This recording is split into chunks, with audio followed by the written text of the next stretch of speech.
Des impacts de balles dans les vitres et sur la façade de cet immeuble. Hier vers 17 h, deux hommes ont surgi sur un scooter et tiré en rafale en direction d'un point de deal de ce quartier d'Avignon. Ça a commencé vers l'agence là-bas.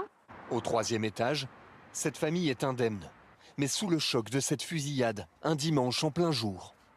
On avait peur de regarder directement quand on se prend une balle perdue ou quoi, donc on s'est couché sur le sol. Ils tirent partout là. Comme ça, voilà. Ça fait 40 ans que je suis en France, là. J'ai jamais vu ça, moi. Cet homme, lui, a retrouvé un impact de balle à l'avant de son camion. Hier, de nombreuses familles étaient dehors au moment des tirs. On se sent plus en sécurité dans le quartier et ça commence à être plus qu'inquiétant parce qu'on a des enfants. J'ai entendu des bruits de pistolets et ça m'a fait peur. Une rame de tramway a même traversé les coups de feu. Tous ces passagers ont dû se coucher au sol. Personne n'a été blessé, mais le conducteur est très choqué, en arrêt de travail. Ce matin, tous ses collègues ont fait valoir leur droit de retrait, solidaires et inquiets.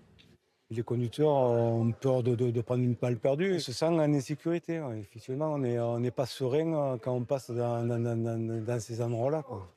La ligne de tram traverse les quartiers sud d'Avignon, où en à peine 2 semaines, 4 fusillades ont éclaté à la Barbière, Saint-Chamond et hier à la Rocade. Une succession de tirs qui ont fait au total 1 mort et 4 blessés. Pour ce représentant d'un syndicat de police, il s'agit d'une guerre de territoire entre bandes rivales de trafiquants de drogue.